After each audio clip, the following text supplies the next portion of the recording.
Hey y'all, I know this is like the weirdest way to do a lecture and I'm very aware of that, and also I'm over it. So sorry, you're seeing my face really large on your screen right now. Oh well.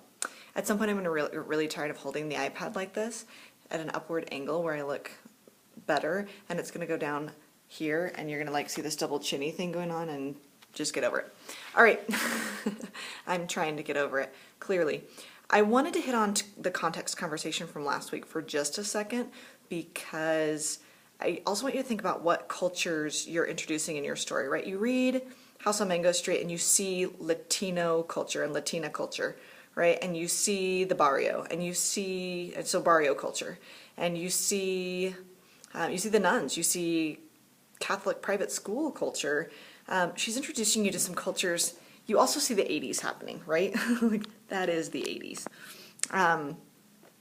And so there are some cultures right there, and you're getting the context that that book comes out of by looking at that.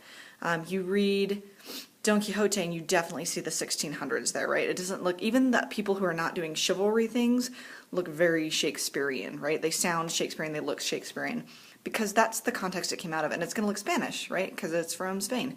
So think about the context that are going into your story. You're writing 2017 Utah teenager, which when we all look at that, because we live in that world, even I live in that world too.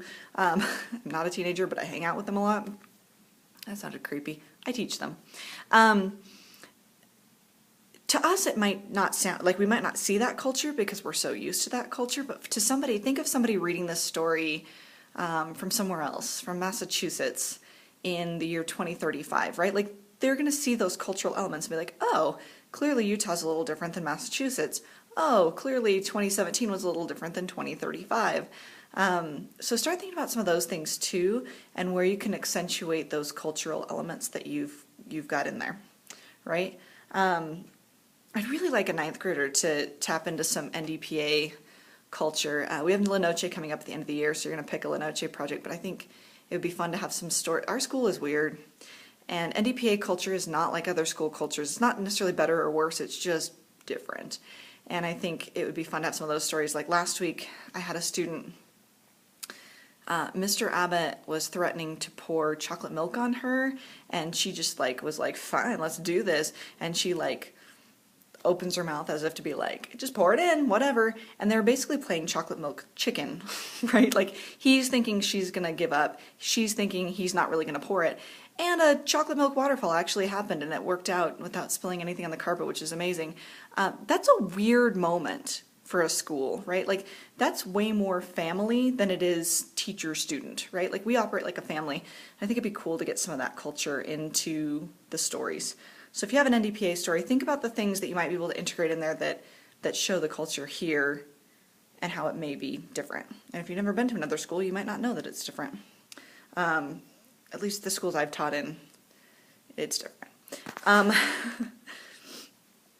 Sorry, my notes are over here, so I'm gonna like go off screen every once in a while. Also, I keep trying to look at myself, which looks like this, and then I look at the camera, which looks like this. And my thing's telling me I have a low battery, which is a whole new issue that I'm gonna go take care of right now. At a baseline, your story needs kind of a narrative arc, yeah?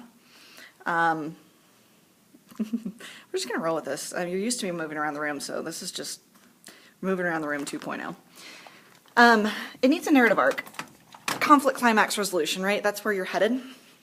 But it doesn't matter how you pull off conflict, climax, resolution.